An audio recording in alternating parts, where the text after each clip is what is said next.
Hello everyone, welcome to session 21 of Selenium Java training. In today's session, I am going to explain about TestNG. So, where are we? So, we have completed few things, right? From the first session onwards till the 20th session, we have completed a lot of things. One is like we completed core Java that is required for Selenium, and we completed locators, and then we completed Selenium WebDriver commands and all the different things that we can do with the help of Selenium WebDriver. Then we started something known as frameworks concepts. Framework concepts. So these framework concepts are the building blocks for frameworks. So no matter what type of framework you use in the company, okay, so we have to use this framework concepts. One of the framework concepts we covered is Maven, right? The last session I covered Maven, which is the main framework concept. Now another framework concept I am going to continue today. After Maven, another framework concept is TestNG. In today's session, I am going to cover the another framework concept known as TestNG. So TestNG is the main framework concept you can say. So out of all the other framework concepts, TestNG plays the major role. It plays a major role in building frameworks. So there are many framework concepts, but TestNG plays a major role in building frameworks. So we have to focus more on TestNG, guys.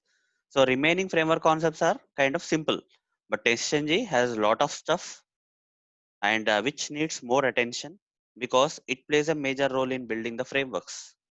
So today's topic is nothing but TestNG. So let's start with today's session, that is TestNG. So as I already told, TestNG plays a major role in building the test automation frameworks. You have to focus more on this topic, guys, because it plays a major role in building the test automation frameworks. Fine. So how to get started with the TestNG?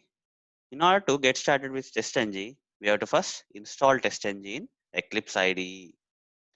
Then how to install TestNG in Eclipse IDE? So today's topic, as I told, is TestNG. TestNG. TestNG plays a major role in building automation frameworks. Hence, we need to put more focus. And first, we are going to install TestNG in Eclipse IDE. We have to install TestNG in Eclipse IDE as a first step. So here we have Eclipse IDE.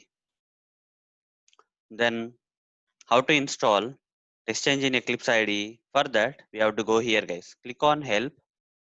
Okay, click on Help. Install new software. Click on this option. You'll get this dialog. Here you need to put a URL, guys. Okay. So in work with text box field, we have to put a URL. Where to get the URL? In order to get the URL, just give me a second. Okay, fine. So here we have to put the URL. For that, we have to go and browse something like this. testng.org. Just go to the website testng.org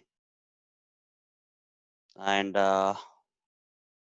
just scroll down on the home page itself. Okay, after going to testng.org, just scroll down on the web home page itself, and you will find here TestNG Eclipse plugin.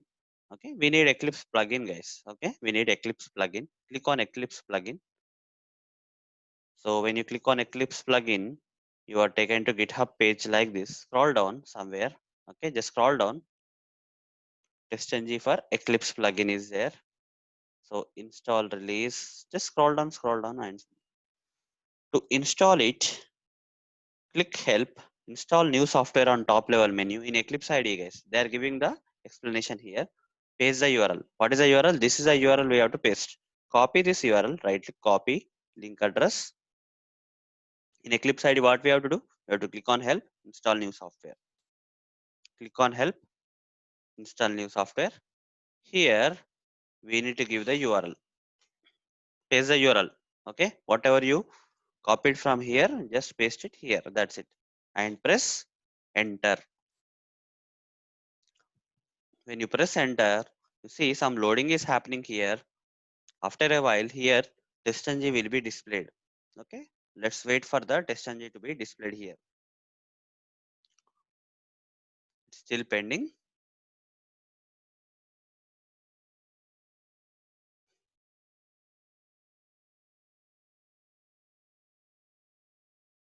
So almost there, I guess.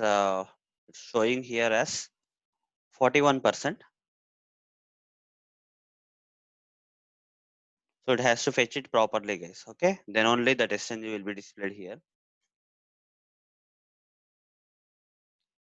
And this installation process will take some time, guys. Okay, it may not be so much fast for everyone, so it may take some time.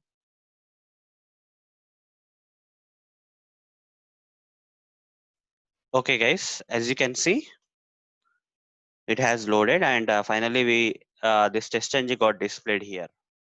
So tomorrow this URL may change. Okay, this URL may change. That's the reason, guys, you have to come to testng.org. On the home page, scroll down, then click on Eclipse plugin, and scroll down here. Earlier there used to be a different URL. Now they are putting a different URL. So better to come to this location, guys, and whatever the URL they are providing here, just copy paste into Eclipse ID and get this kind of TestNG option. Okay, this URL may change tomorrow. So better not to directly give the URL and then install TestNG. Better go to this location where they are giving the URL, paste the exact URL here, and then get a TestNG option here. Now this looks like a checkbox. Select this checkbox. Okay, select this option and click on next. So we are trying to install TestNG plugin in Eclipse ID, guys.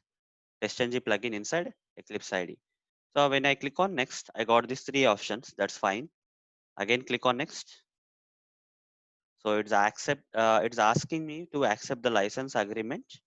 Select this. I accept the terms of license agreement. Click on finish. So it is installing the software, guys. Okay. It is installing the TestNG plugin in my Eclipse IDE.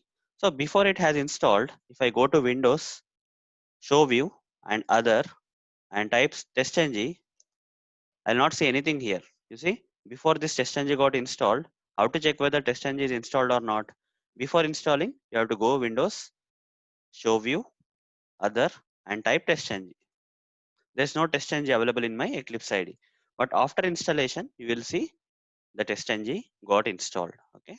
So once the TestNG's plugin is fully installed, it will ask us to restore the Eclipse ID. Then we'll go to the same location, that is window, show view, other, and check whether TestNG is available.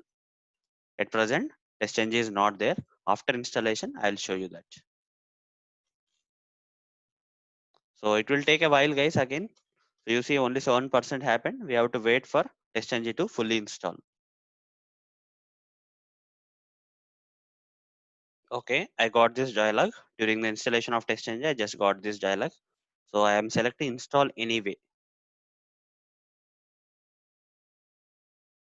So the installation is being continued.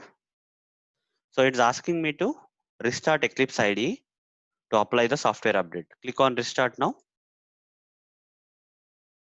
Eclipse IDE will be restarting. And once the Eclipse IDE is restarted, again we'll go to that menu options and check whether TestNG is available or installed or not. Earlier TestNG was not available. After installation, we'll check.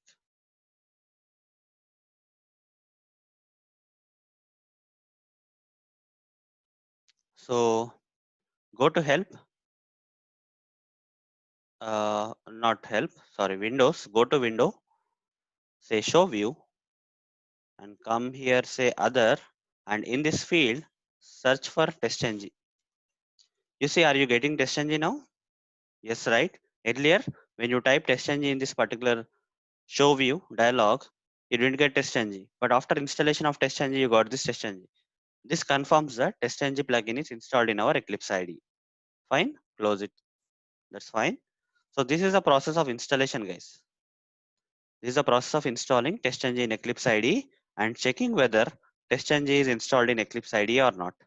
So before installation, we have to check, and we have not seen that TestNG is available. After that, I showed you how to install.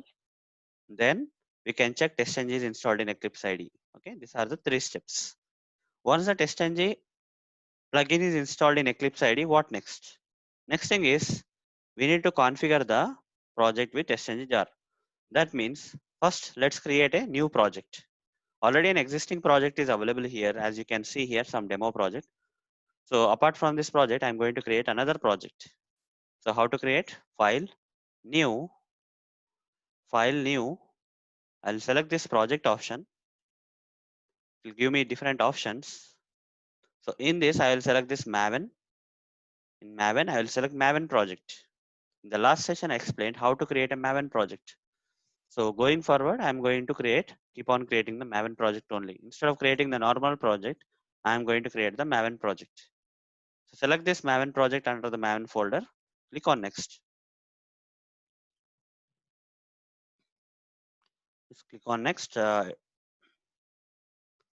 wait, guys. So fine. New Maven project has come. Click on next again. Here, what we have to search?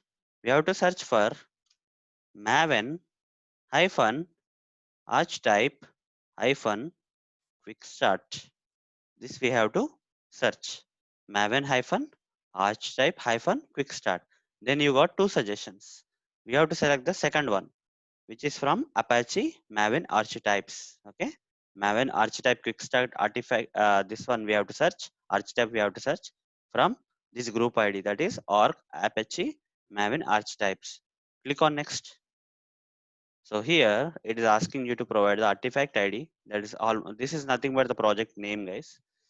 So let's give the project name. So let's give the project name as MVT project. Okay, Maven TestNG project demo, something like that. MVT project. And here you can type demo or something. And then here you can give some package name, that is, let's say TPack. Okay, anything, any package name you can give, say TPack. This is a project name. This is a package name that you will be seeing under the package. And you can give anything here. Say demo I am giving. That's fine. Click on finish. A Maven project with the name MVT project will be created. Click on finish. So it is creating a Maven project with the name MVT project. Let's wait for this particular thing to complete. So it's 99%. Yeah, now it's building again. So let's wait for this thing to complete. Then expand this project. You'll get the complete structure. So what next? I have created a Maven project, and let's execute some sample script. So for that, expand this src test Java, delete this app test.java, which came by default here. Delete this, which is not of use anything. We can that is of no use. So we have to delete that.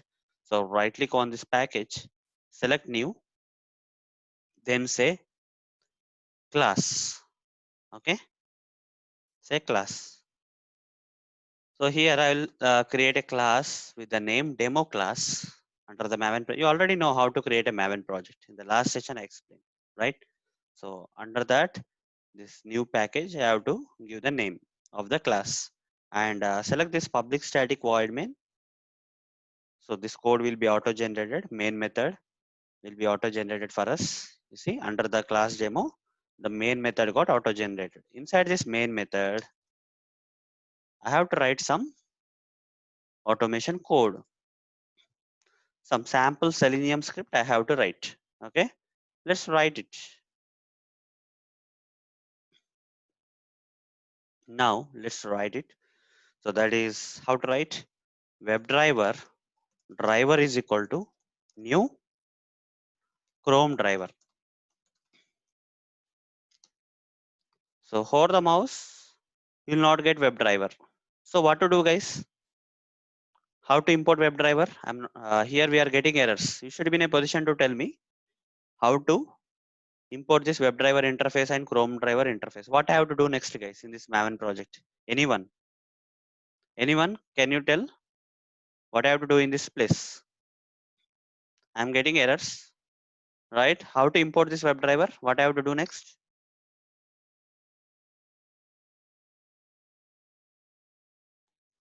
Yes, yes, we have to put dependency. You are right, guys. Okay, Krish, Ravi, you are right. So we have to configure this project with Selenium libraries, right? Then only we can import here. So how to configure that? You already pinged in the chat saying that we have to open this form.xml file. In this form.xml file, inside this dependency stacks, we have to put, here we need to provide dependency tags for Selenium. Here we have to provide the dependency tags for Selenium. How to provide dependency tags for Selenium? We have to go to a website known as mvnrepository.com.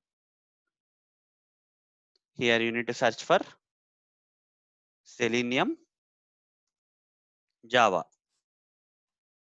Just simply search for Selenium Java and you'll get the Selenium Java. Click on this. And here we have to use the stable version, that is 3.141.59. Click on this and select copy this and paste it here. So there is one more thing, guys. So when I pasted something here, is it aligned with this particular thing? What do you think, guys? Whatever I pasted is aligned? I mean, placement wise only. Okay, I'm just asking the placement wise. You see, this is properly aligned. Whereas whatever I pasted here, is it in sync with this existing like way? No. So there is a shortcut, guys. There is a shortcut, that is control key on your keyboard, shift key on your keyboard, F key on your keyboard. Okay. Together you have to press 3 keyboard buttons. So now I'll simply press Control Shift F. What happened? Everything got organized properly. Okay, this is a shortcut, guys. If you want to organize the code, suppose I'm writing something like this, and somewhere here I'm writing system.out.println like this. Is it properly aligned? Is this line properly aligned here? No. Simply press Control Shift F. Eclipse IDE will automatically organize for you. You just need to press Control Shift F together. Okay, it's a very useful shortcut, guys. Wherever required, just use it. So here in pom.xml also, I pasted this dependency tags. Since the pasting happened in a like non-aligned format, I just simply pressed Control Shift F so that it will be aligned. So remember that. So after that, simply save it. So the Selenium jars files will be downloaded automatically under the Maven dependencies here. Okay, you see 3.141.59 already got downloaded. Go to the same demo.java now after being downloaded. Hold the mouse, and you will get this import WebDriver. Here, hold the mouse, import Chrome driver from Selenium libraries. What next? When I run this, I'll get an error, right? Have to provide the path for the Chrome driver. So in the last session, I explained about WebDriver manager. Okay, you don't have to. Yes. So if you have to set the path for the Chrome driver.exe, you have to use system.set property and all those stuff. But there is an alternative I explained in the last session. That is WebDriver manager. If you use WebDriver manager, you don't have to download any Chrome driver.exe and you don't have to write system. Okay, that property thing. So what's the alternative? WebDriver manager. So we have to simply type WebDriver manager dot. So for getting this WebDriver manager also, we have to do something here. So go to the same, okay, go to the same Maven repository and search for WebDriver manager. You don't have to download the Chrome driver.exe file. Okay, that is a complex process, right? So they are providing something known as WebDriver manager for us.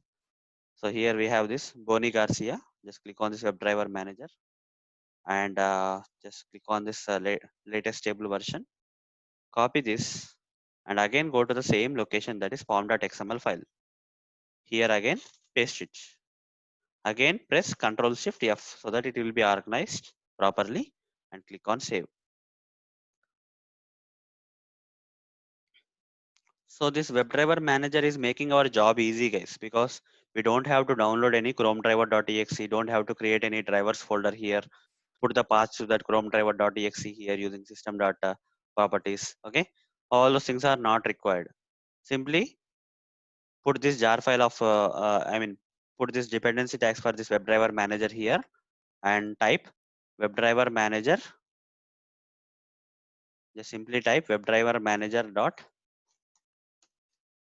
Chrome driver.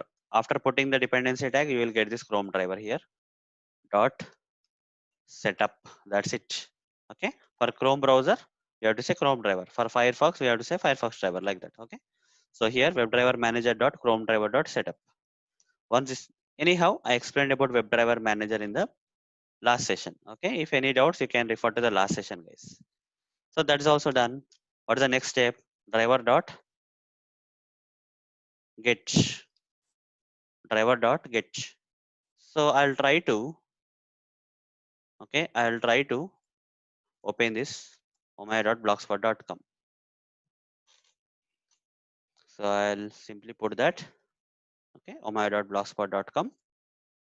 And next steps are driver.manage.window.maximize, driver.manage.timeouts.implicitly wait. These are the general steps we have to write for every automation script. Okay, so open the Chrome browser. Okay, then open the application URL, maximize the browser, and give some implicit wait. So all the general steps. Seconds. That's it. Okay, done.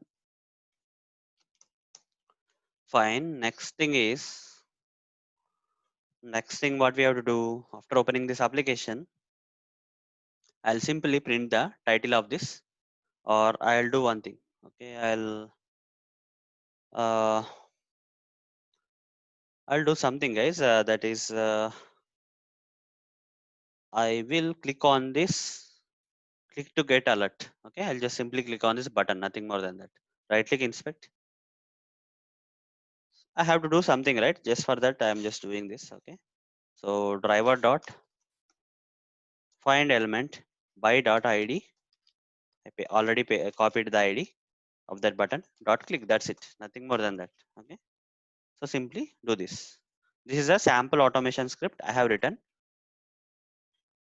Now what next? So what next? We will follow the step process. Okay. So let me run this to see whether this particular thing is working or not. It will work for sure. Okay. There's no problem in this. It will work for sure. So how to run? Right click, run as Java application. From here also we can run. This is demo.java. Right click, run as. Which option you are getting here, guys? What option you are seeing here? When I try to run this demo.java, run as, which option I am getting? To run Java application I am getting. Right? Click on this Java application. There is a reason why I'm asking that question there. Okay, why I'm insisting on Java application. You'll understand just for in a while. So you see the script is running. The alert has been clicked. Okay, we are done with the automation script. Close this. So this is fine. Now guys, I would like to convert this into a test engine. Okay, this is a main method. This is a main method, guys. So main method. So far, I have not used it anywhere test engine. It's a normal automation script only, right?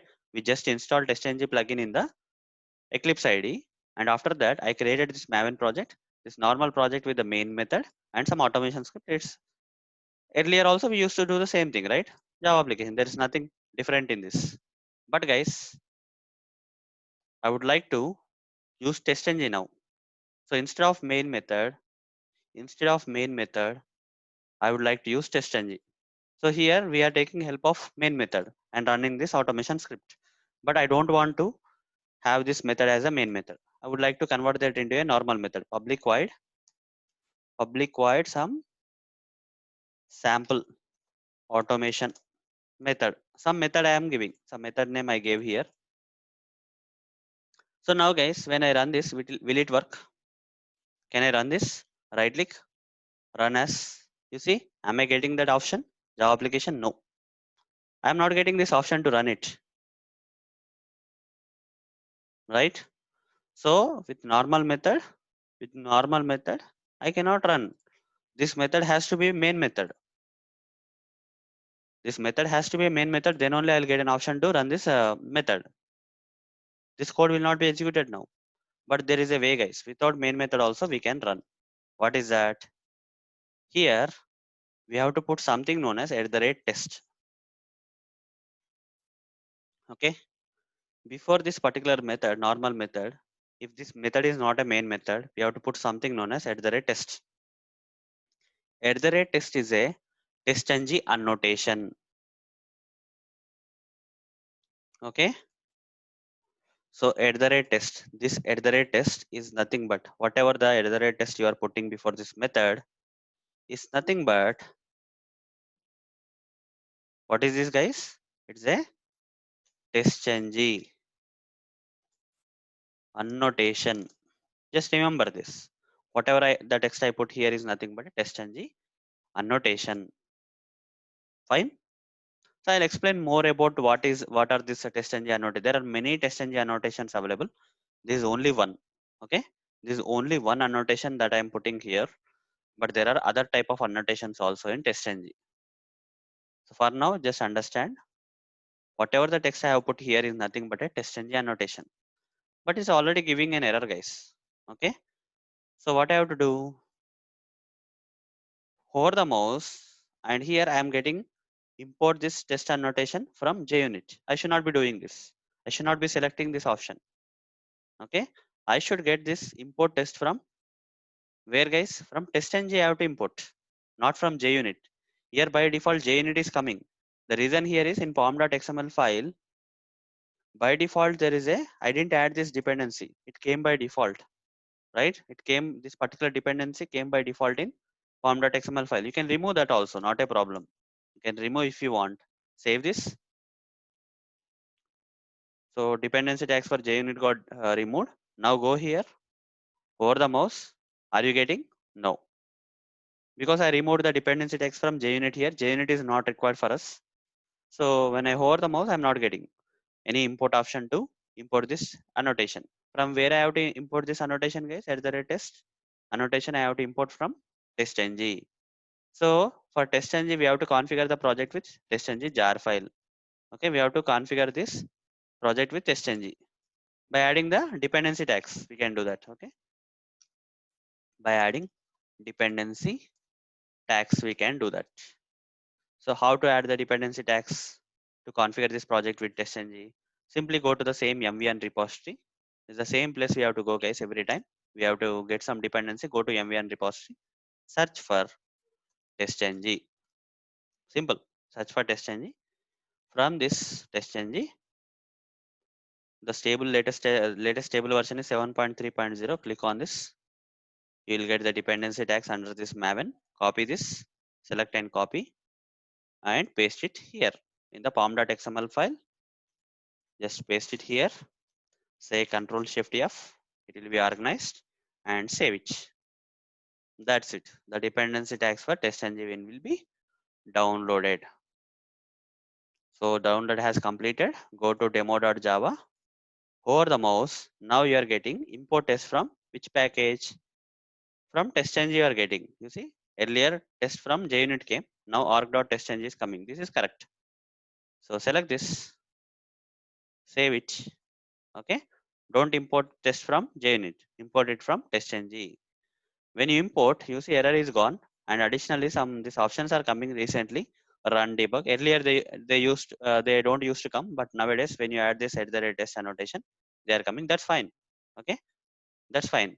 This one are coming by default. That's okay. Okay. When you import the @test annotation from testng, you are getting this additional option, that's fine. Now guys, this method is now converted into which method? TestNG test method. This is a normal method. When you put the @test annotation and import this annotation from TestNG, this will become a TestNG test method. This is a test method guys. This is one of the test. So here you have written one test case. Okay. This method is now converted into a test case. Understood, right? So that's fine. Now we have one single test case inside this demo class. So how to run? How to run this? Right click on demo.java, run as. Are you getting Java application option? Which option you are getting guys? Are you getting Java application option? No. Then what we are getting? We are getting TestNG test. This option we are getting now. Okay. Earlier we used to get Java application here, but since this particular method is not a main method, it's a normal method, and it is okay. Before this method we have written @test annotation. This method has become a TestNG test method. So how to run? Right click from here and say run as TestNG test, or you can right click from here, run as TestNG test. Anything is fine. Select this TestNG test. You see the TestNG test method will be executed with the help of TestNG. You see the TestNG test method is running. Without main method, we are able to run the script. Okay. So far, till the previous sessions, okay, till the previous sessions, we have used main method. But now, for the first time, without main method, I'm able to execute the script. This is possible with the help of TestNG, guys. This is possible with the help of TestNG. You don't need to create main method every time to run something, right? So a normal method can also be executed with the help of TestNG. By converting this method to TestNG test method, we can do so. Now pass it sample automation. And also output, you see guys, a different type of output you are getting. Earlier in the output console, we used to get a normal thing. Without TestNG, we don't used to get anything. But now you see, we are getting something here. Some formatted output is coming here. So first of all, it is saying this particular test is passed. What is the test name? Test name is sample automation. The method name is nothing but the test name. This method is nothing but the test method in TestNG test method, right? So that's the reason we are getting this name of the test case is sample automation and it is passed.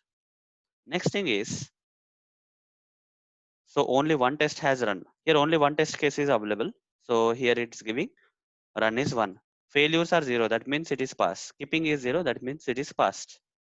So if it is nothing mentioned in failure or skips, it is means this particular test case is passed.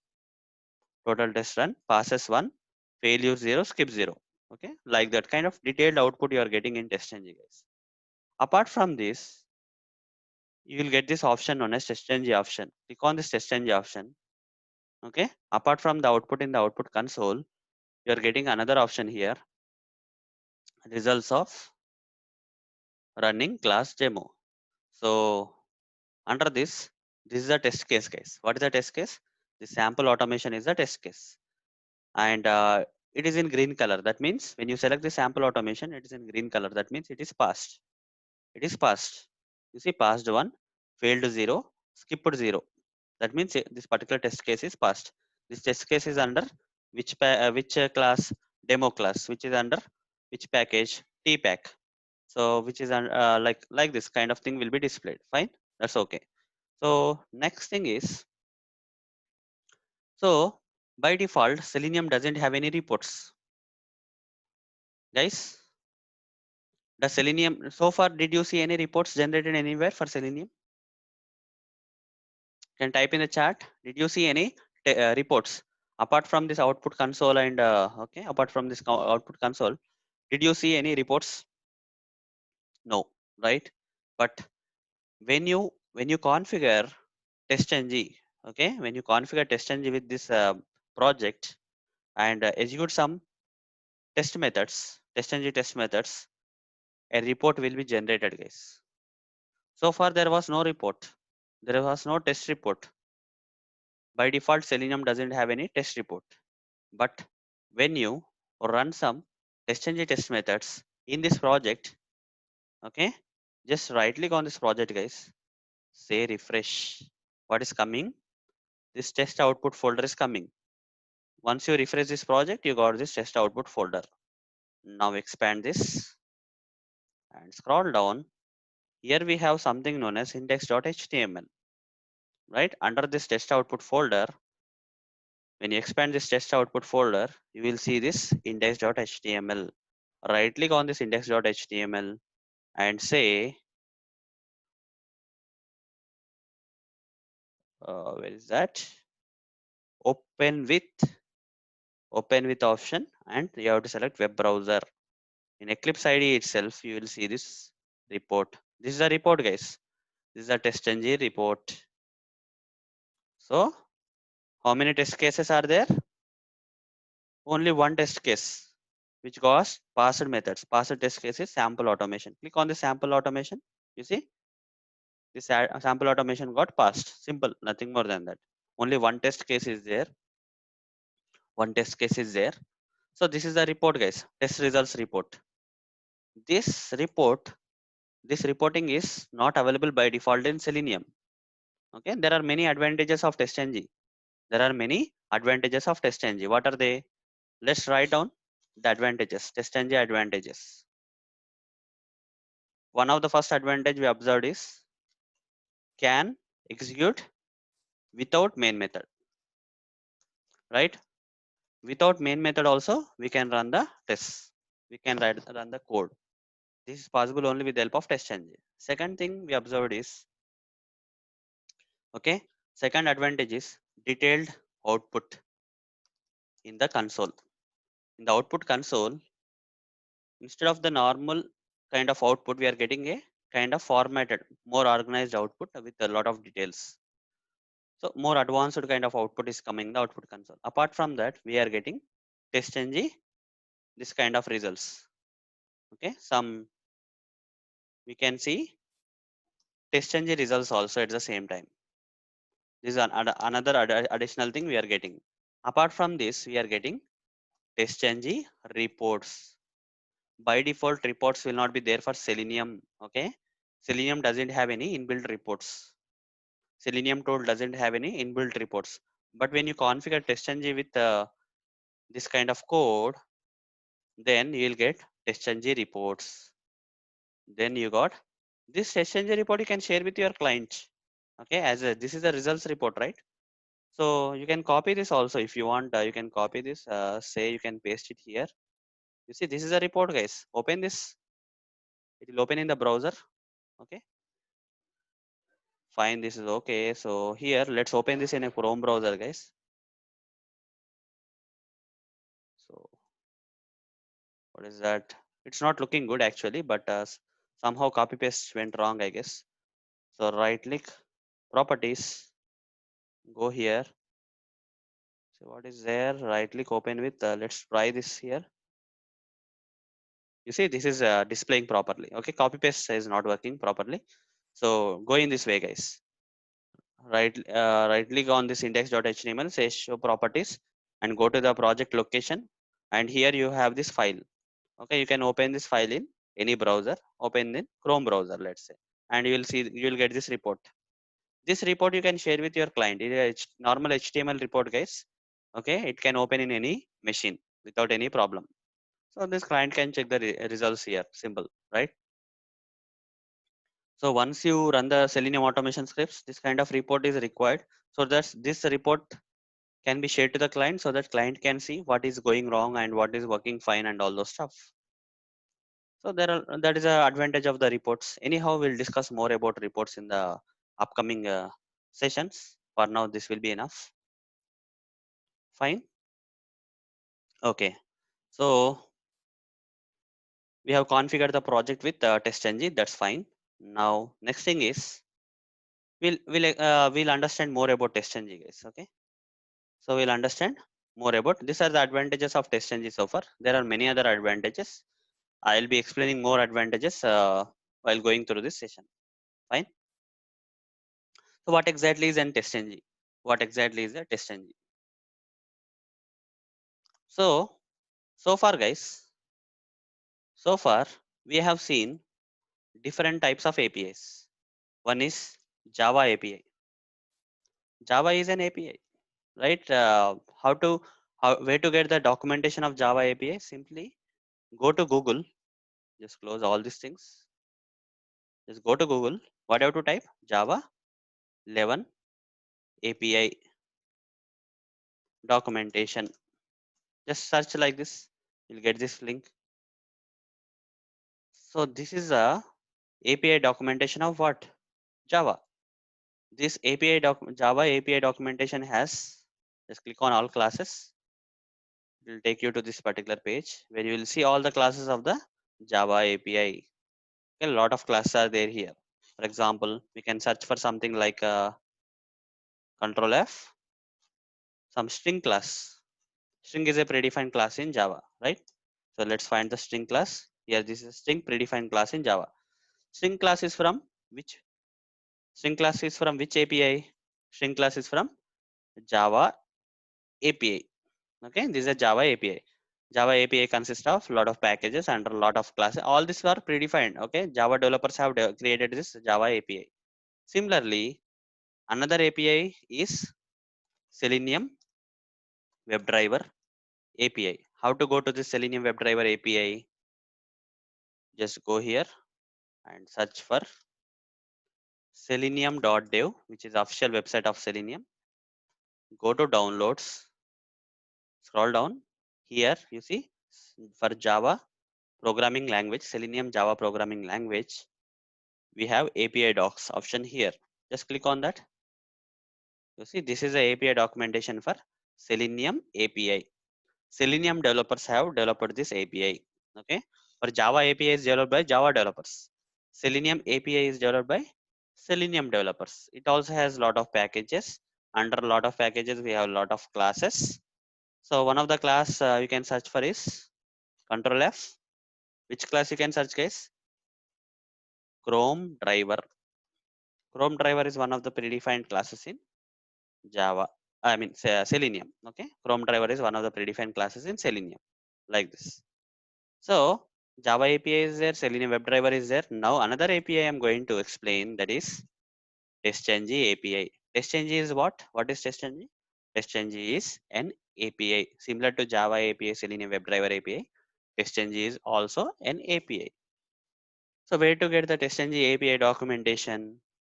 For that, simply go here, guys. Go to the same website, that is testng.org. Okay, just go to this website, official website of TestNG, and click on what I have to click, guys. Tell me, guys, which option I have to select. There are a lot of options here to get the API documentation of TestNG.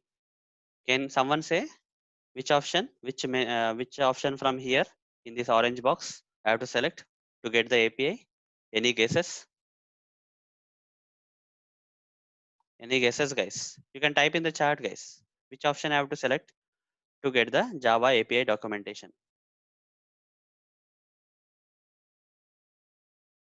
No. Karan, you are saying Maven. That's not correct. Krish is saying Java Doc. Yes, Krish, you are right. Okay. Java Doc is the option. You see? Okay, fine. Just click on Java Doc. That's okay. You see what's happening? TestNG API documentation is coming. This is the TestNG API documentation, guys. TestNG is also an API. It has a lot of packages. It has a lot of classes, and all these classes will have class interfaces will have the predefined methods and all those stuff, which is same. So here, this TestNG has something. You don't have to learn complete TestNG, guys. Okay, you don't have to learn complete library like this. So we didn't learn complete Java API. We didn't learn complete Selenium WebDriver API. Similarly, we are not going to learn TestNG API in complete. API is very huge. Okay, API will be very huge. You don't have to learn everything. We have to learn only something that is required for us. So here, there is something known as some package known as annotations. Click on these annotations. So what are the different type of annotations available? You see, after class is there, after group is there, after methods is there, after suit, after test, before class, before groups. Lot of annotations are available here, guys. Okay, most of this we are going to learn. This is the area we have to learn, guys. You don't have to learn the entire API of TestNG. We have to learn something known as annotations only. these annotations are important for us. Okay, so not all annotations, whatever annotations that are required, we'll learn from here. Fine. So good number of annotations. Most of the annotations that I selected here, we'll learn. So if you are learning TestNG, you have to focus learning on these annotations. Then things will be good. Okay, annotations are very important for TestNG. Already we have seen one annotation. That is which annotation, guys? At the rate test annotation. Let's see where is the test annotation. You see here is the test annotation. It is already covered. Okay, so a normal method can be converted into a test method with the help of at the rate test. When you provide at the rate test, this will become a test case. Okay, if you want to convert a normal method into a test case, you have to put which annotation in TestNG? At the rate test annotation. So similarly, we have many other annotations apart from test annotation. We have many other annotations in TestNG, which we are going to. I'm going to demonstrate practically, guys. Okay, so different annotations I'm going to demonstrate. TestNG has huge list of annotations, and below are few annotations we need to learn from for Selenium. For Selenium purpose, we have to learn these annotations, guys. Apart from these annotations, also we are going to cover other annotations in the this upcoming part. Fine. So we are done with the at the rate test annotation, but let's continue. Okay. So there are many annotations as you can see here, as I showed you in the API documentation of TestNG. There are many annotations. We already have seen at the rate test, but let me cover at the rate test in a detailed manner. So this you already know. We can replace the main method also, you know, with we can run the code without main method with help of at the rate test annotation, and at the rate test annotation will convert a normal method into a test case. So those two things you already know. Then we have to use which option? Java application option will not come. When you try to run this, right click run as, will not get Java application, you will get TestNG test option. That's fine. And we have seen the execution results in Eclipse ID, right? And TestNG results tab. So here we got the results, and here we got the results, and apart from that we also got the results in the index.html. Separate report, HTML report we got. We can share this HTML report with the client, right? You can send this report in an email. Right click, properties, go to this location, attach this particular report, this index.html report in the email. Okay. So client will receive this HTML file in the email, and he'll open that and see what is getting executed and what is not getting executed. Fine, like that. So now already showed you TestNG reports. Under we have to refresh the project, and here under the test output folder, this output folder will come. So here we'll get this index.html. The same thing I'm explaining here, guys. So passing a test. This particular test has been passed or failed. So here in the reports, if you see this reports here, guys, open with web browser in the Eclipse ID itself, you can open. So this particular test case is passed or failed? Is it passed or failed? What do you think, guys? It is passed, right? It is passed. This particular test case is passed. But is there any way we can fail the test case? This particular test case is passing. What this particular test is passing. So even though I'll remove this part, guys. Okay, I can simply write system.out.println sample automation script. Okay, just I'm just trying to make the things easy. Assume that here in the test method, assume that this particular print state is nothing but some Selenium code. Okay, sample automation script. If I am running this, this will pass the test case. Okay, right click run as TestNG test. You see, the test case has passed. There is nothing to fail here. So the test case has passed. You see, passes is equal to 1 is coming. Whereas failure is equal to 0, skips is equal to 0 is coming. In TestNG test results also, this is being shown as passed. The report also, again refresh the project. And in the report also, open with the web browser. Everything is shown as passed, guys. Okay, everywhere it is passed, passed, passed. But how to fail? Any ideas how to fail this particular test case? Guys, any ideas how to fail this test case?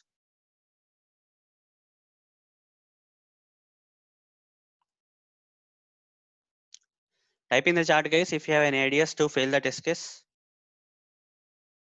Simple, guys. In order to fail, I can write some statement like this. Int a is equal to 10 by 0. What will happen? Tell me guys, what will happen when I divide a number by 0? In Java, is it possible to divide a number by 0? No. Then what you will get here? At this place, what you will get? We will get something known as, yes, arithmetic exception we'll get, right? We'll get arithmetic exception. So let's run this. When you are getting an exception, this particular test will fail. If normal code is there, that's okay. Okay. If you are getting an exception, the particular test will fail. So right click, run as Java application, TestNG test.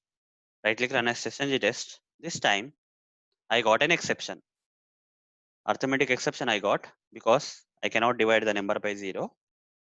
Because of that reason, the test case, sample automation test case got failed here. You see, failed sample automation, and reason is this one.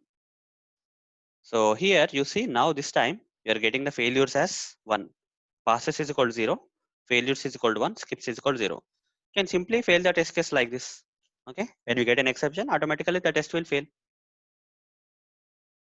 And go to this TestNG results also and see here, when you select the sample automation test case, it is in red color and it is showing as failed is equal to 1, passed is equal to 0, failed is equal to 1, skipped is equal to 0. That's fine. We are able to fail a test case. We are able to fail a test case. And also we can see the results report also. Just close the previous reports and refresh the project. Refresh the project and you'll get index.html. Open this index.html in web browser in the Eclipse IDE. You see this time some red color things are coming here. You see one failed. This is failed, and earlier we don't have any details here, right? Now you are getting some details. The failure details are coming here.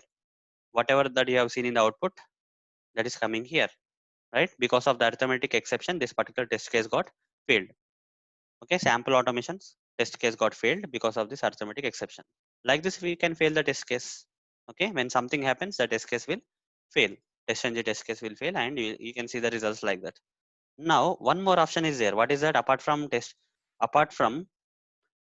passing failure, we also have something known as skipped. We can skip a test case. Okay, apart from passing failure, we also have something known as skipped, guys. We can skip something from execution. Skipping means you can ignore this. Okay, just skip this particular test from execution is nothing but skipping. Fine. So, fine. What I have to do? 1 minute. Okay. So far I explained how to pass the test case, how to fail the test case. Passing is done, failing is done. Now I am going to explain how to skip a test case. So here, if you want to skip this, you have to understand some Java concept. Okay, related to exceptions only. Exception handling topic I explained, right? Related to that only, there is a topic. So when I say int a is equal to 10 by 0, what is happening is, when I say int a is equal to 10 by 0, what's happening? Which exception is thrown? Arithmetic exception is thrown, right? Arithmetic exception is thrown here, but it's this particular statement is automatically throwing this arithmetic exception. But if I say, I'll write some program here, int a is equal to 5, b is equal to some 6. Int a is equal to 5, comma, b is equal to 6. Like this, I have written something. If a is less than b, then I can write something like this. There is a keyword known as throw in Java only. Okay, throw new exception. Okay, throw new, or else I can write something. Int age is equal to some 5. If age is less than 18, age is less than 18, I will say throw new exception.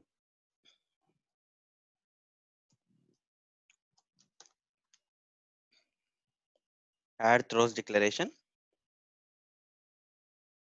Here I can provide some comment, I guess. Let's see. Age cannot be less than 18. So what will happen, guys? This will also throw an exception. You see, I'm manually throwing an exception. In Java, if you have to manually throw an exception, earlier I have written something like this: int a is equal to 10 by 0. Here, the code is throwing the exception automatically. Here, exception is thrown. Some exception is thrown automatically. In Java, if you write this kind of statements, you'll get some kind of exception, like arithmetic exception, it's thrown automatically. But here, based on some condition, I want to throw an exception. If age is less than 18, I want to throw an exception. If age is some 19 here, this will not throw an exception. So based on the code, exception will happen or not happen. Here we are trying to manually throw an exception when age is less than 18. If I give the age as 5, exception will be thrown or not? Guys, exception will be thrown or not? Here this statement throw new exception will throw an exception manually. We are throwing the exception intentionally. Fine. Intentionally we are throwing an exception. In int a is equal to 10 by 0, we are not intentionally throwing an exception. Because of that problem in the code, the exception is coming. But here there is no problem in the code. Based on some decision, we want to throw an exception. In that kind of cases, we have to use throw new exception. Okay, throw new exception. So throw is a keyword here, Java keyword. Here again we have a keyword known as throws. Okay, so this is for ignoring the checked exceptions.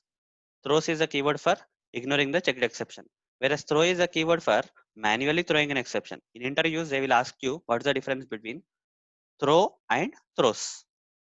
What is the difference between throw and throws? You should be in a position to explain that. Throws is for ignoring an exception. Ignoring a checked exception, we have to use throws. Whereas throw is for manually throwing an exception wherever required based on your decision. Okay, that part you have to explain to the interviewer. So anyhow, let's run this and this will throw an exception because age is 5 means age is less than 18. It is pass. We'll go inside the if condition and this will throw an exception.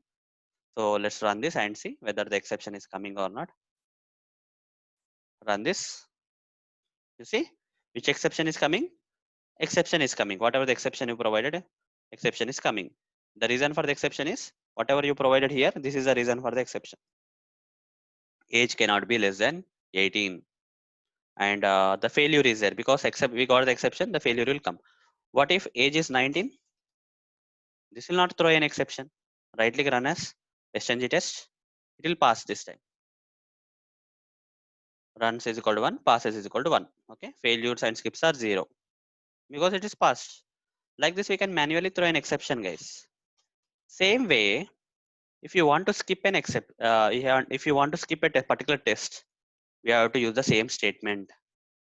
Okay, we have to use the same statement. That is, there's something known as skip exception. Instead of throwing a normal exception, we have to say throw new skip exception. For the mouse, import skip exception from where? Test-ng. Whereas normal exception is from Java. This exception predefined class is from Java API. Whereas if I type skip exception here, some skip exception class, this skip exception class we have to import from test-ng. Skip exception is a predefined class in test-ng, guys. Okay, test-ng also has some exception classes. Like Java is having some exception classes like arithmetic exception, array index out of bounds exception. Okay, all those stuff. Test-ng API also has some predefined classes which belong to the exceptions category. That is, skip exception is belonging to the test-ng API, the predefined class in test-ng. Fine. So skip exception belongs to Java or test-ng. So throw new skip exception. Here age cannot be less than 18. Okay, age cannot be less than 18. Hence skipping this test case. And skipping this test or test case, that will be fine. Like this kind of message will write. This time, since the age is 5, age less than 18, we are going to skip the test. So right click, run as testng test. So what happened? Did the test case fail? No, test case didn't fail. It has been skipped. You see, even though we got an exception, we have thrown an exception. The test case has been skipped because this is skip exception. So skipped, test case got skipped. Which test case? Sample automation. The reason is age cannot be less than 18, hence skipping this test.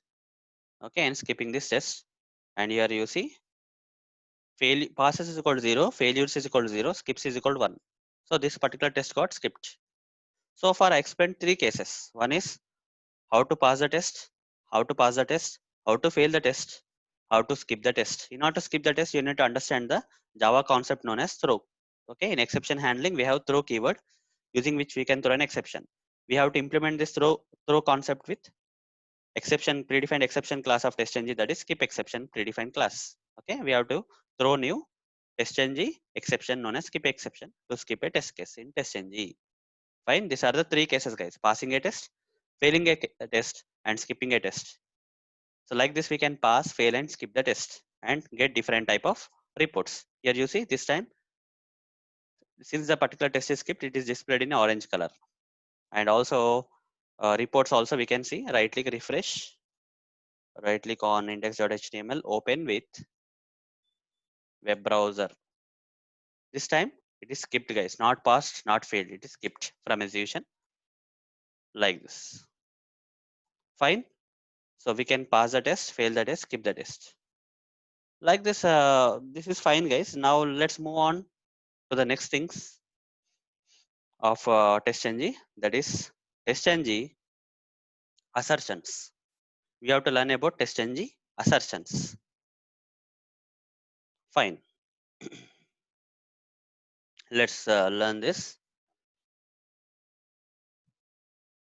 So testng assertions, if we want to perform some verification whether a particular test is passed or failed, we have to do some validations, right?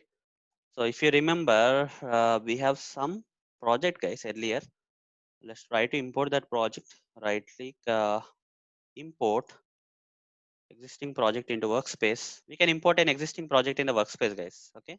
In my workspace, there are many projects available. If you go to this workspace location, this workspace has lot of projects. This is a workspace, and this has lot of projects. I simply deleted, not permanently deleted, temporarily deleted the projects from Eclipse ID so that you can see only few projects. But in my workspace, there are many projects. Earlier created projects are many are there. So what is that project, guys? Demo Maven project. I'm just guessing this may be the one. So src test Java demo pack.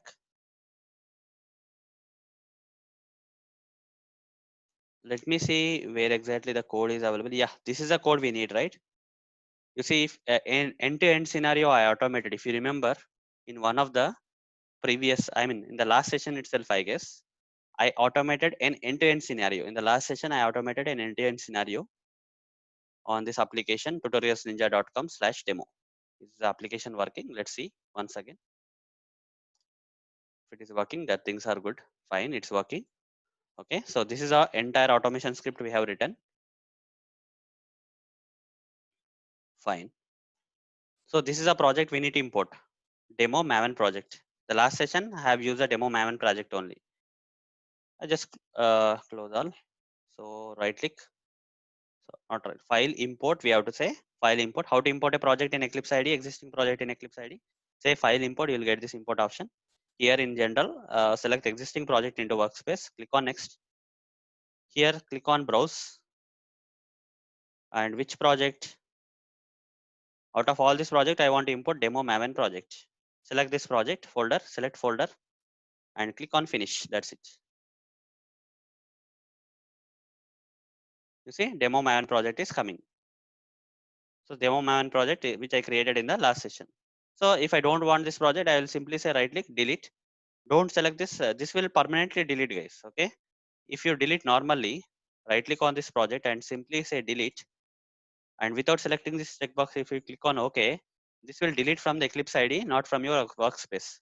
still the project will be available in the workspace. Now if you want to get the project again from the workspace, you have to say import, again select existing projects into workspace, click on next, go to the root folder, I mean the demo maven project, select this folder and click on finish. Again you will get the project. You don't want to see many projects here, you can delete them temporarily from the Eclipse IDE and then get it back again. Okay, so don't permanently delete until and unless you don't want it. Until if you don't want the project to be there in your computer also, then you can permanently delete this. But if you don't want the project to be there in Eclipse IDE, you can temporarily delete by not selecting this checkbox option. Okay, so just make sure of that. Anyhow, I need this project in things, so I didn't delete it permanently. I just kept in my workspace by temporarily deleting it from my Eclipse IDE as I shown now. Expand this. Already we have written some code here, demo test code. I'll copy this complete code, guys. I need this code. I'll copy this complete entire code, and this is our new project, MVT project. I'll go here, and here in the test method, okay, I'll remove this. I'll paste this. Okay, if any formatting or organizing problems are there, I have to say Control Shift F. Control Shift, it will be a properly organized if any organization problems are there. And also some warning messages are coming because this is not nowhere used. So how to remove this? Say Control Shift O this time. Unnecessary import statements will be removed automatically. Control Shift O for removing the unnecessary statements, not used statements. Or Control Shift F for organizing the code. Anyhow, the code is now organized. This will work, guys. Okay, it's a normal test case sample automation script which has all these things. This thing is required or not, I don't know. Let's see. Yeah, it's not required. You are not getting any error. Okay, it's getting some error is coming. Add throws declaration. Fine. Throws interrupt exception. Fine. Save it. So fine. Things are good. Complete code has been earlier. We have written this code earlier in one of the previous session. We have automated an end-to-end scenario. And for this to work, we have to do something, right? We have to give some number here, a new number here. So go to tutorialsninja.com/demo, create a new account, register Selenium, some A1 I am giving, Selenium A1, 1 2 3 4 5, 1 2 3 4 5. Just creating a new account, nothing more than that. Fine.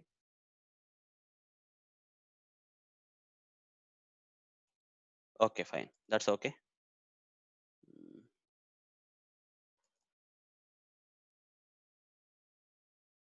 A1. Okay, new account. So this automation script should work. This time this automation script should work. So let's run this and see whether this is working or not. Right click, run as testng test. So earlier we have run this automation code end-to-end test with the help of main method, but this time we are running with the help of testng. There is a difference, guys.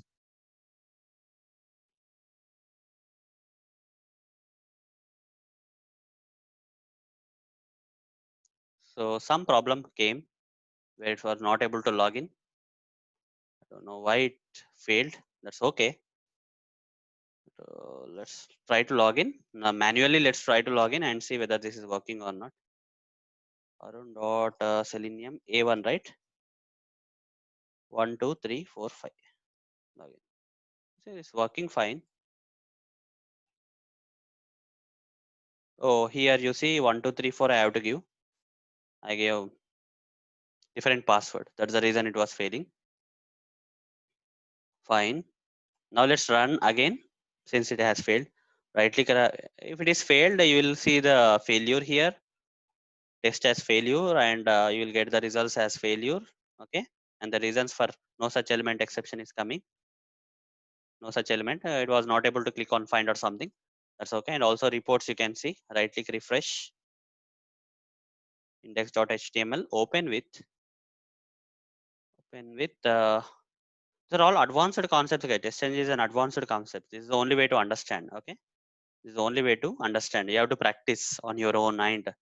After this session, you have to go through my recorded video and understand this stuff. Okay, then only you will get, if you try yourself, you will understand it better.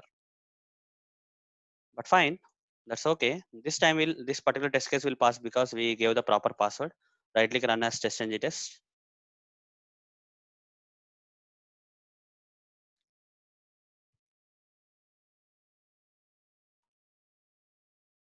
Okay, you see it has logged in. And, okay, things are going fine so far. That's great. Hoping things should not fail. Yeah, script is getting executed properly, and you got this page. Yeah, so everything is true, and passes is equal to 1, failure 0, and the script has got successfully passed without any failures. We have passed the test. That's fine. Now, if you remember here, for assertions, we have used this kind of statements. Print statements we have to use. Earlier, in this end-to-end automation script, to validate something, whether the test case is passing or failing, I use something like this: system.out.println. Is this particular option available or not? Which option? Account breadcrumb is available on the page or not? If it is available, then I'm thinking that this particular test case is passed. Not only this assertion, many assertions I kept. Another assertion I kept here, normal assertions without test, because at that time we don't have test ng. So I have to keep the system.out.println in the end-to-end script. But now we got test ng, guys. Now we got test ng. We can modify these assertions in a proper way. Okay, we can modify this. How to convert this, guys? How to convert it into test ng assertion? I'll tell you now. So instead of system.out.println, we have to say assert dot. Assert is a predefined class in test ng, guys. Assert is a predefined class in test ng. We have to say assert dot assert true. Okay, assert true, because we are expecting the result as true. Assert dot assert true. We have to give this inside this statement like this. Assert dot assert true. So now you see, instead of system.out.println, we have used test ng assertions. One of the test ng assertion assert true we have used, guys. Similarly, other assertions also we can do the same thing. We don't have to print them as true into the output console. This is not a good practice. Okay. Instead, we have to use which assertions? Test ng assertions. Again, here also assert true. Put this inside this assert true. So what happens here, guys? If this particular thing inside the assert true, this is an assertion, right? Test ng assertion. Assert is a predefined class in test ng. You see, assert is a predefined class in test ng. It has some predefined methods like assert true and all. This assert true method, whatever you write inside this assert true method, this assert true method will expect for the result as true. So if this is displayed is returning true, that assert true of true will become okay. This will pass the test case. But if is displayed, if this particular element is not available, not displayed, then what will happen? This will result in false. Assert true of false will become, this will fail the test case. Okay, it will fail the test ng test. If expectedly true is coming, if as expected true is coming, then it will send the test ng, say it will say to the test ng that everything is fine. If some false is coming from this result, assert we are expecting true but false is coming, it will inform test ng that fail the test. Okay, so here also same thing. All the assertions I will replace with assert dot assert true. Assert dot assert true. Put this here.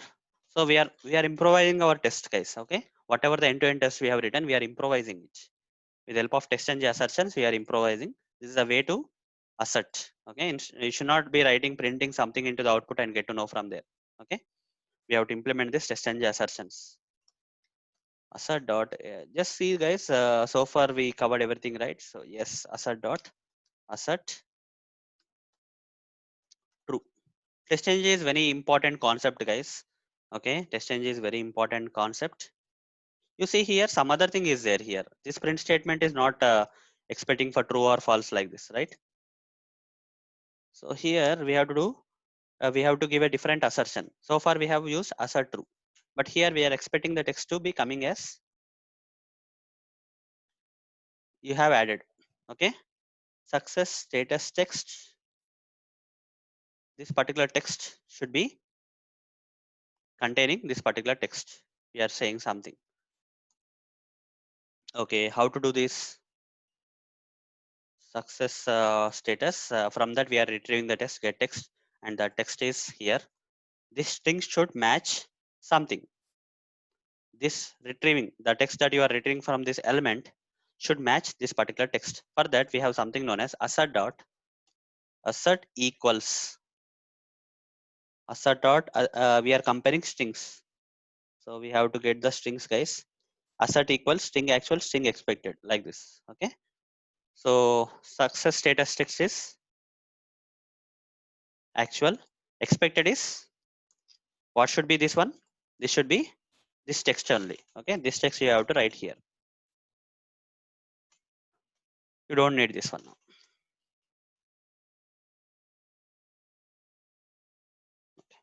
Column is missing, semicolon.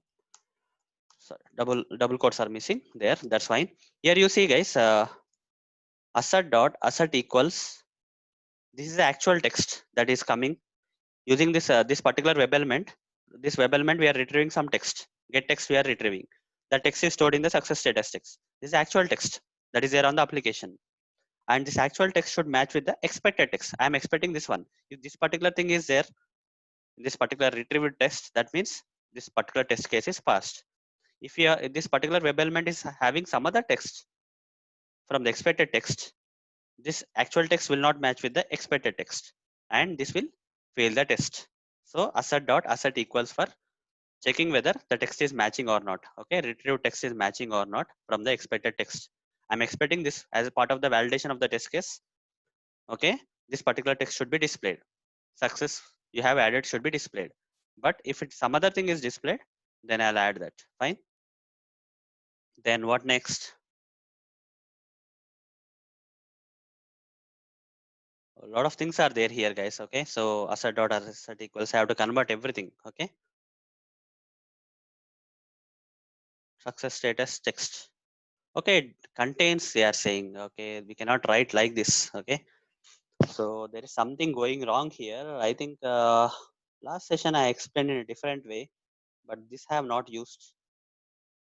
This I have not used, I guess. Fine. So if I print this get text, I will get to know what is exactly is coming. So let me do one thing, system.out.println. I'll comment this for now. Okay, I'll put a proper thing here. I'll print this. I'll get to know which text is coming in actual terms. Okay, so complete text should come. So again, have to create an account.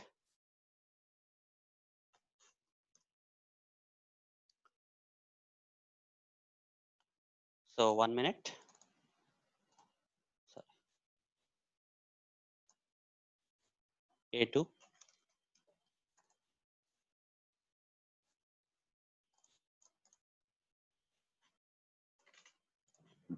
1 2 3 4 5 1 2 3 4 5. Continue. Account has been created. That's okay. Logout. A2 I have to say, and password is same. This is just to know like which text is being retrieved here.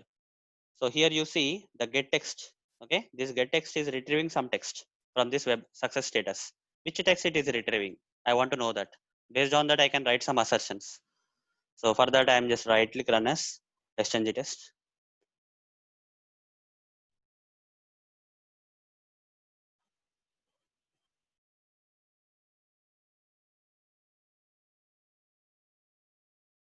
Okay, so you see this text. Okay, that status text has to be printed.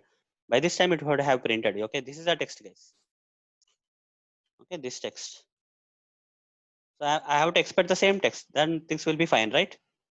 This is the text I have to expect. Success. You have added to the iPhone cart. This expected text. This will be enough. You don't need all these additional assertions are not required here. These are not required.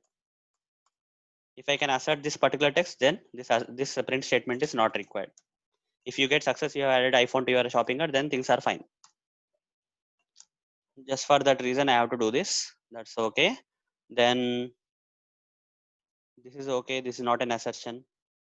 Okay, where exactly another assertion is there? Yeah, here somewhere here you are checking for some assertions. So again the same thing, assert dot assert. There are different type of assertions, guys. Based on your need, you have to use them. Here we are using assert true. Assert true is the assertion we are using here. It will expect for the result to be true. And somewhere we are using assert equals. Somewhere we have used assert equals. Assert equals we have to use is here is another type of assertion where you are verifying the actual text with the expected text. This is expected text. Okay. In the test case also we'll write something, right? This should happen, that should happen. This should happen, we are expecting. And if the same thing is there, the same text is getting retrieved in the actual application, if the both of the matches, then this will particular thing will return true. This is matching with this one, true. Okay, this will pass the test case. If not, this will fail the test case. So here another assertion is there. This is also same thing, assert dot assert true. Like this we have to modify our end-to-end scenario so that we'll get a proper result. Put this inside the condition. That's it. So now our test case is properly provided with assertions. Okay, since we have testng available here, assertions are possible. You can simply uh, create like type this class assert predefined class of testng, and it has several assertions like assert true, assert equals, and all. We have to implement proper assertions here and there. I'll explain more about assertions. Okay, this is just to convert the previous end-to-end automation script into with proper assertions. This is how we have to validate the test cases, guys. In real time, you have to use testng assertions. You should not be using system.out.println statements. You have to use testng assertions wherever the validations, validations, test case validations has to be done. There you have to provide the testng assertions, not print statements. Okay, now I'll again create another account and finally test to see everything is working fine or not. So we'll intentionally fail something. So somewhere here, right, success, you have added the iPhone to your shopping cart is there. So what I will do is failure. I'm writing intentionally wrong text. I'm expecting a wrong text. Okay. I'm just otherwise, yes, I'm writing a different text. Okay. I'm expecting this text should come, but in actual application, different text will come. This text will not match this text. So it will, what it will do, guys, it will fail the test case. Intentionally, I'm failing, guys. This time, intentionally failing. Or let's say, we'll first see whether everything is perfectly working, and based on that we can, this will pass the test case only this time. First run will pass the test case. Okay, then after that we'll fail the test case. First we'll pass the test case, so every assertion should be correct only.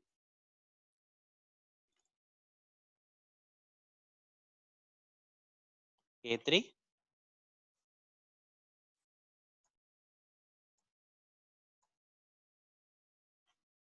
12345 12345, any password you can give, that's fine, but you have to change that password in the script, automation script. Fine, let's run this.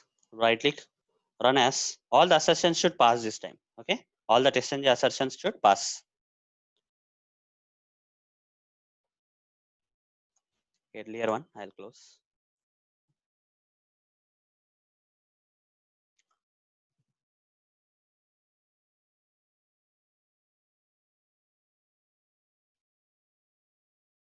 What's happening? Why it's spending some time here? There's some assertion coming already. There's a problem. Something got failed. SUCC but found SUCC. You have added iPhone to your shopping cart. Okay. Okay. Somehow when we edited this text, okay, it's correct only. 1 minute. Let me copy this from here. and put it here. Let's run it again. Let's run it again to see what's going wrong.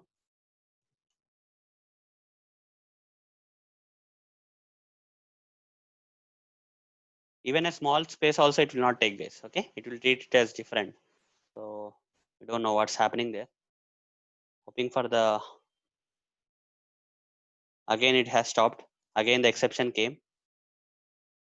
Expected is, but actual is, some X is coming here. You see, actual some X is coming here. We'll put the actual in the expected and see whether that is working fine or not. Okay, I'll copy this and put it here. Oh my god, some X is there. I don't know why it's coming there. Okay, shopping cart followed by some X is there, letter X is there. Okay, so let's see whether this is a problem or not.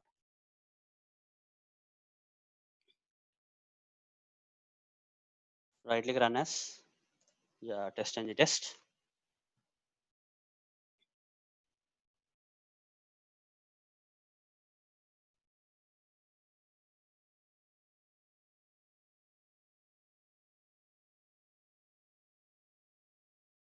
Still there is a problem. Still there is a problem. Success we have added. Okay, this time things are good, but I don't know what's happening there. Somehow it's not taking.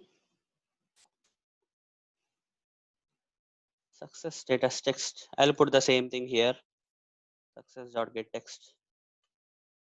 I'll just put this for a while. Okay, I don't want to waste time investigating this. Right click, inspect. Right click, inspect. Success you have added iPhone to your shopping cart. This thing. Okay, looks everything is good, but somewhere things are going wrong. That's okay. So I just put that something here. 1 minute. Asset dot asset equals, right here. I just put it here. It will definitely pass this time. So there is no way of skipping.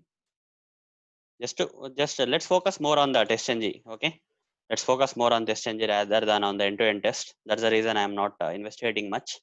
So I want all the assertions to pass.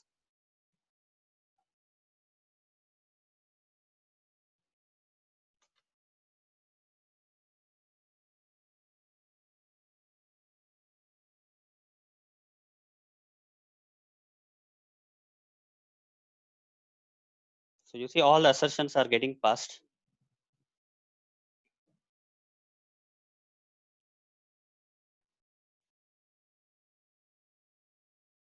That's it, done. You see all the things got passed.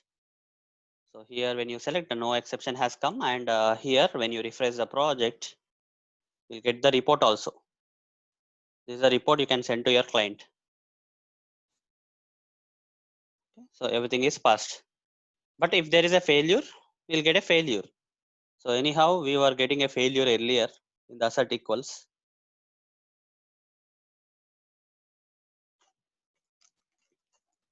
Okay, I'm just writing some normal text and this will fail.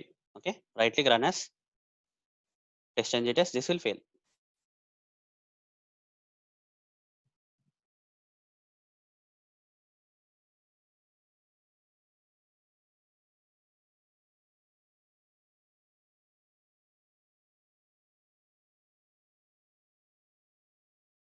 Yeah, it already failed. Fine, failed sample automation because you are expecting this particular text, but success text is actually like actual text is this one, but expected is success, which is not matching. So it is failed. Failed is equal to 1. And now you can refresh the project and get the report for the same. Open with web browser. You see, this is a reason for failure. Everything is there. Report in a report, everything is there. You can send this report to the client. Fine. So guys, test engine assertions we already used assert true and assert equals, right? In end-to-end test, we have implemented assert true and assert equals. There are other assertions also like assert fail. Okay, fail assertion is there. Manual assert not equals is there. Different assertions are there in test engine, guys. Different assertions are there in test engine. So let me explain assertions in a dedicated manner now. Okay, this is just for your demo purpose. So I'll create another class, say demo2. Click on finish. Inside this, I'll create a normal method, public void, some test one, some method I'm creating. This method I want to make as a test case. How to make this method as a test case, guys? Tell me, guys. How to make this method as a test case? TestNG test case. What I have to provide before this method? Guys, type in the chat. This particular method I want to convert into the TestNG test method. What I have to do now? The normal method, right? It's not a main method. Yes. So at the rate, yes, at the rate test I have to write, not TestNG. Krish, you are saying at the rate TestNG. It's not TestNG. It's a test. Okay, at the rate test. Yes, Ravi, you are right. Over the mouse, import the test from the JUnit or TestNG. TestNG I have to import. Okay. Then here you can write something. Fine. Now there are we perform. Now you understood the purpose of the assertions, right? In this end-to-end automation script, you got to know that why we put assertions to validate something, to verify whether a particular test is passing or failing. We need to put some checkpoints here and there, right? That checkpoints are nothing but the assertions. Assert dot assert true, assert dot assert fail, assert dot assert equals. That kind of checkpoints we'll put to verify whether our test is passing or failing. That's the purpose of the automation script. When you write an automation script, you will simply not write for just to manually execute, automatically execute something that we are manually executing. Will that automation script has to verify the test case on behalf of us. For that, we need assertions. These are very important. Without assertion, test cases are nothing, guys. Right? Without assertions, test cases are nothing. Right?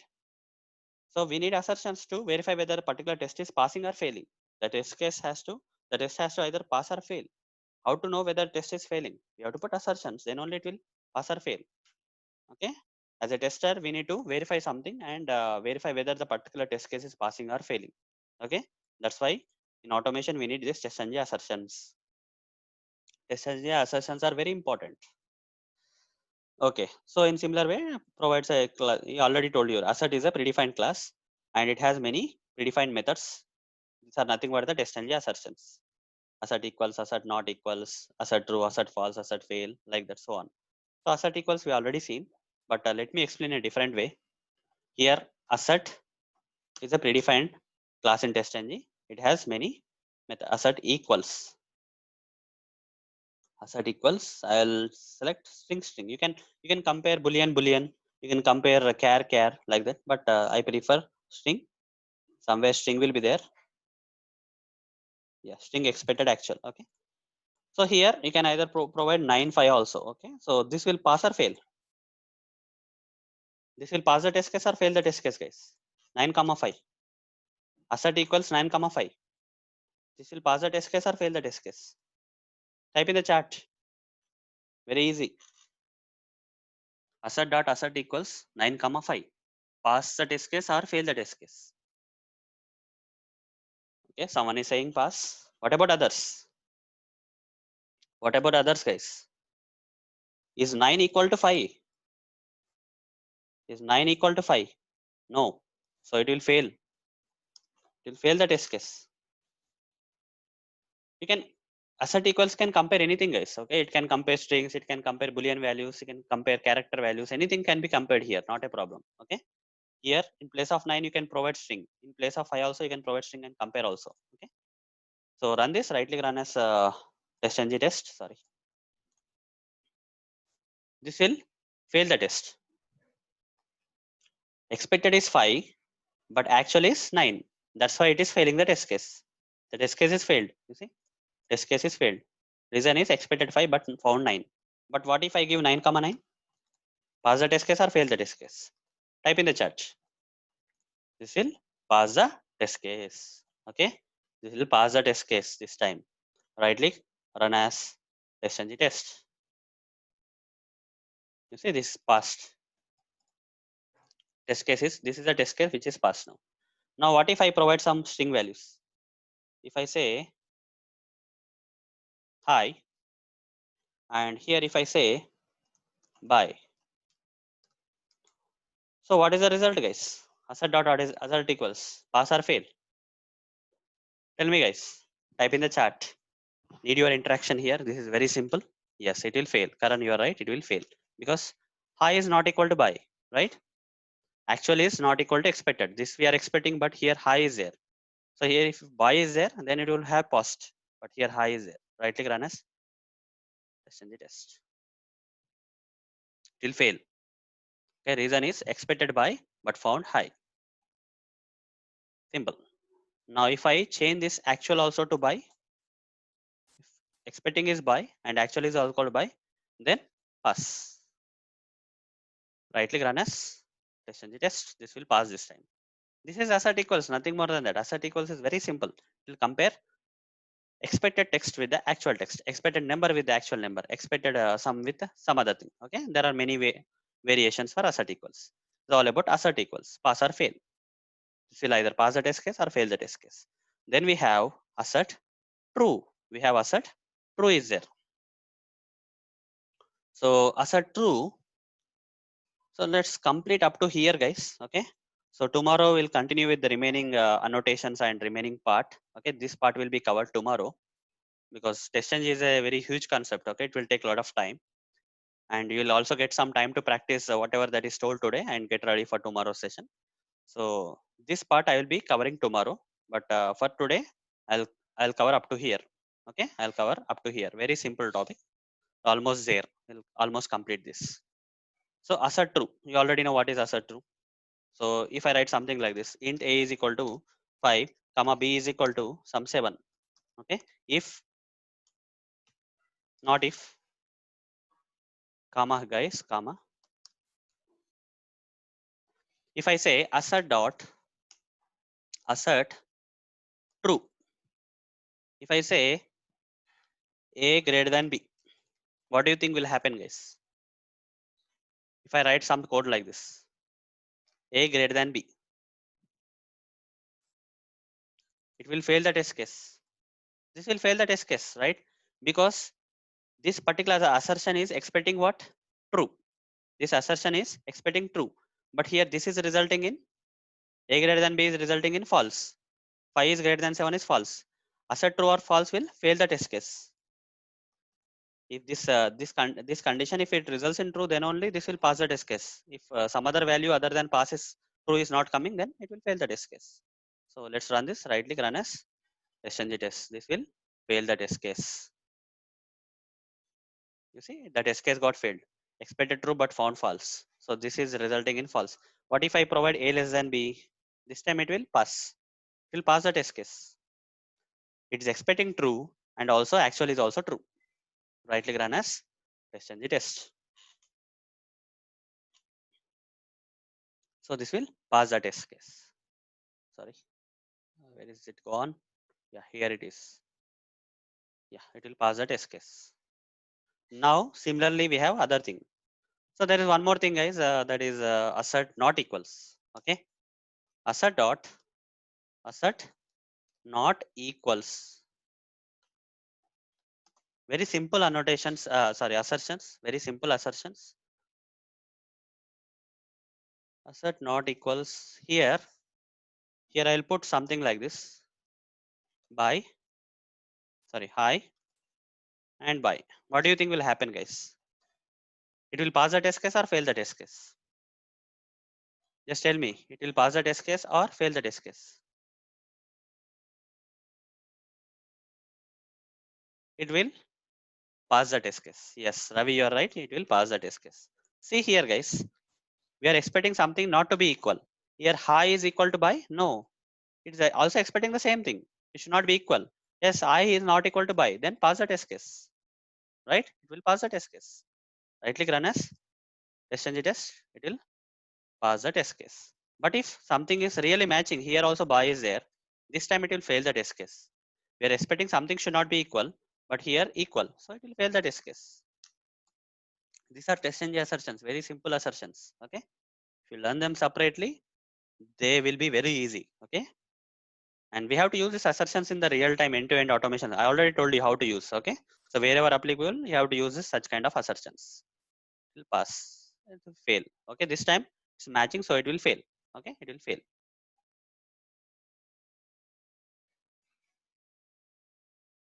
Did not expect buy. Buy should not be coming, but buy is there, so it is failing. Okay. So assert equals is all, assert not equals is also over. Then what next? Assert fail. Assert fail. Int a is equal to 5 comma b is equal to 7 is there. Now if I say assert dot assert fail, sorry, assert dot assert fail. Okay, 1 minute. Not fail maybe. That may be assert false. Okay, that's why it's not coming. Assert dot assert false. Assert false. If I say a less than b, what is the result, guys? Tell me. Test case will pass or fail. This particular test case will pass or fail. Yes, it will pass. We are expecting false. A less than b is also false. 5 less than 7 is also false. False is coming. We are expecting false. This is resulting in false. So it will pass the test case. Simple. Okay. Right click run as test ng test. It will pass the test case for sure. Okay. It will. Sorry. What happened? Sorry. I have to give a greater than b, guys. Okay. I gave. Sorry. I'm just thinking that is resulting in failure. Okay. So a greater than b is resulting in false. It is also expecting false. So this will pass the test case. Right click run as test ng test. Small confusion. That's okay. Pass the test case because we are expecting false and it is also false. Now if I say a less than b, this will result in a less than b will result in 5 less than 7 will result in true, but we are expecting false. If you are passing true to the false, it will fail the test case. It will fail the test case. This time it will fail. Right click run as test ng test. It will fail the test case because it is expecting false but found true. This result is true, but it is expecting false. Now next thing is final one. Okay, fail. Assert dot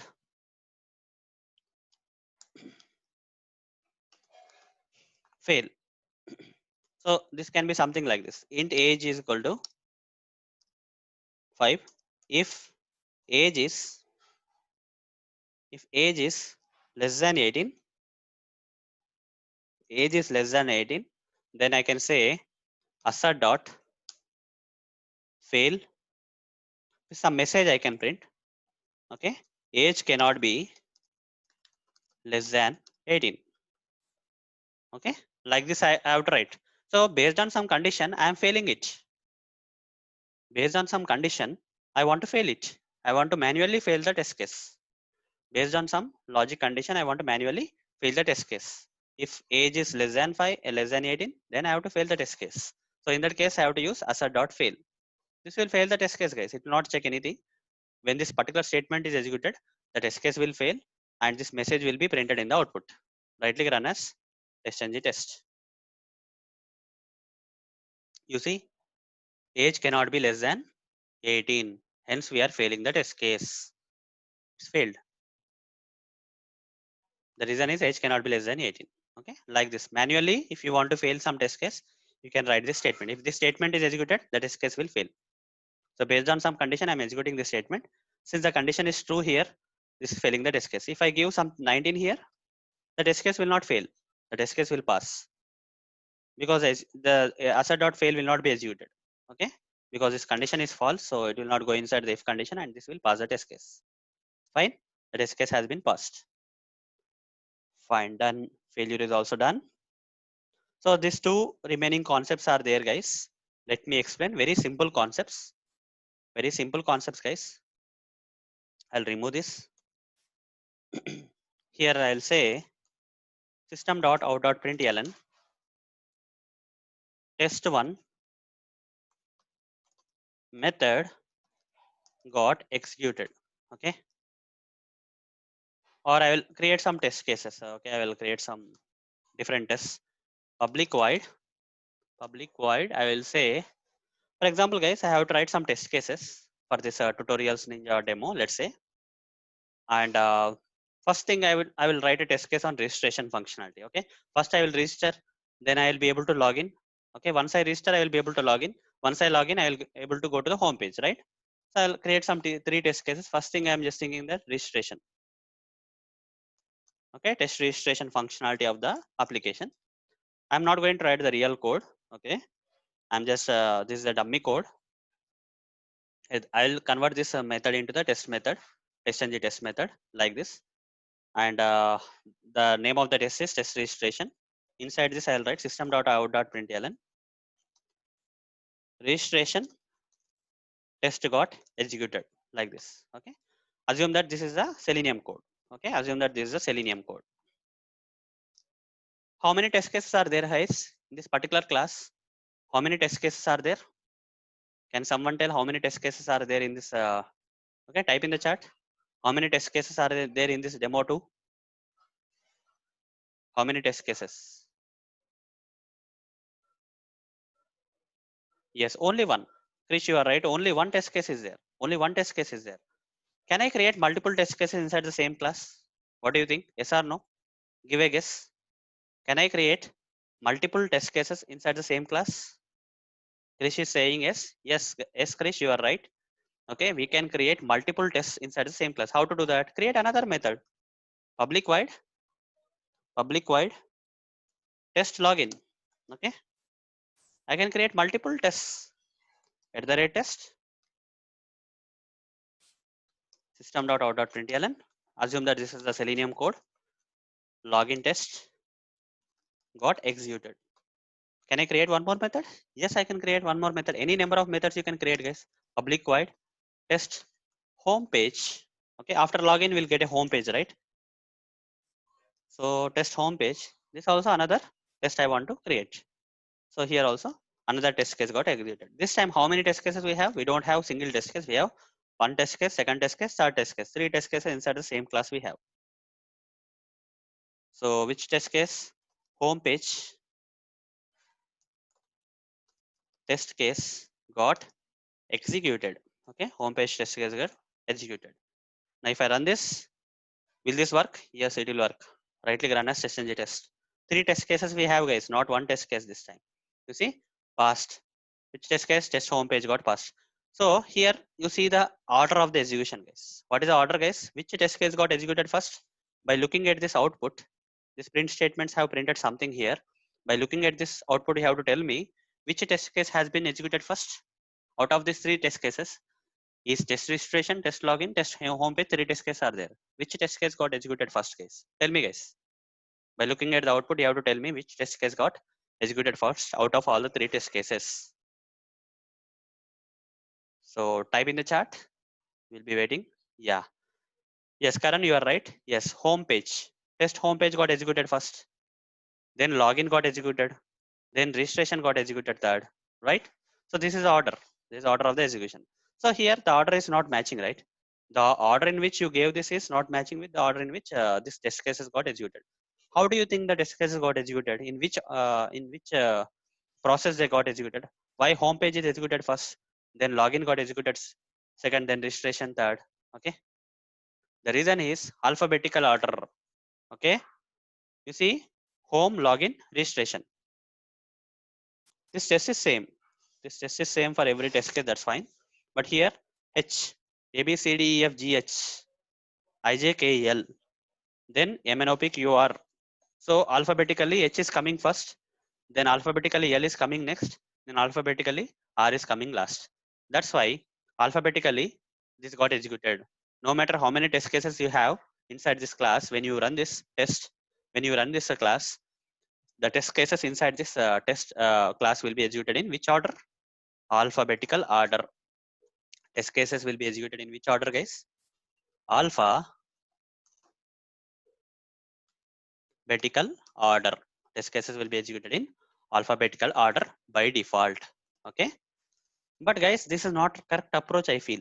Okay, this is not the correct approach, I feel, because as per my requirement, first registration should happen, then login should happen, then home page should happen. But that is not happening here. Is there any way that I can run this particular test cases in my required order? I want to run, I want to, I want this registration test case should be executed first, then login should be executed second, then home page should be executed third. Is there any way? Yes, guys, there is a way. There are something known as attributes. Okay, there is attribute known as priority. Priority is equal to 1. If you give priority is equal to 1, this will become the first test case to be executed. If you give priority is equal to 2, then this particular test case will be executed in the second place. If you give priority is equal to 3, okay, then which test case this will be executed in the third position. So now let's run this. This will not be executed now in the alphabetical order no more. Okay, they will not be executed in alphabetical order because you have manually specified the priority for these test cases, because you know which one should be executed first, which one should not be executed, which one should be executed second, and which one should be executed third, right? So based on that, you gave the priority. Now let's see, right click run as test test. This time the priority will be followed. You see guys, the order has been changed. First, you gave the priority 1 to the registration. So you see, registration test got executed first. Then priority to test case, that is login test case, got executed second. Then finally home page test got executed third. So like this we can change the priority, guys. So what you are getting, what is the advantage you are getting by putting the priority, guys? You are getting the control. Okay, you are changing the flow of the execution or not, guys? Type S if you are changing the flow of the execution. Type S in the chat if you think that we are changing the flow of the execution. Okay, do you think we are changing the flow of the execution here by providing the priority and all those stuff? All the stuff. Is the execution flow changing or not, guys? Execution flow changing or not? Yes, it is changing. Okay, by putting the priority, we are able to change the flow of the execution, right? Yes, this is another advantage of TestNG. With this is another advantage of, lot of advantages are there. We can provide assertions. Okay, we can execute without main method. Okay, we can get the reports, we can change the execution flow. These are all the advantages of the TestNG, guys. That's why TestNG plays a major role in the automation framework development. Okay, if you want to build an automation framework, TestNG plays a major role. Okay, major role. TestNG plays a major role in the automation frameworks. So it can even change the execution flow. It can even change the execution flow. The order in which the test cases got executed have been changed. That means execution flow has been changed. Okay, so it's not only this flow, guys. Okay, there is a lot of things available. Okay, in TestNG there are a lot of things available to change the flow. This is only one example. Priority is only one case. Okay, there are other ways to change the flow of the execution, that anyhow I'll be covering in the tomorrow's session. Okay, so there are other ways to change the flow of the execution apart from this priority. You have different annotations are there. Okay, using these annotations also you can change the flow of the execution. So I'll be explaining all these things in the tomorrow's session. Okay, today this will be enough, guys. This is a TestNG is a lengthy topic and we have to give more importance. So I'll be covering this TestNG in 2 sessions, today's session and tomorrow's session. So half part is already completed. This part will be completed in tomorrow's session. Okay, the second part of TestNG will be covered in tomorrow's session. So guys, is this clear? Are you clear with today's session? Any doubts you can ask me, guys. Okay, type S if everything is clear. Type S in the chat if everything is clear. Just practice, guys. You need some practice because this is an new topic for you. I understand you need some practice. Fine, great guys. Okay, so that's all for today, guys. See you in tomorrow session, guys. Bye. Thank you, guys. Bye. See you in tomorrow session. Just practice, guys. Practice and come to tomorrow session. Bye, guys.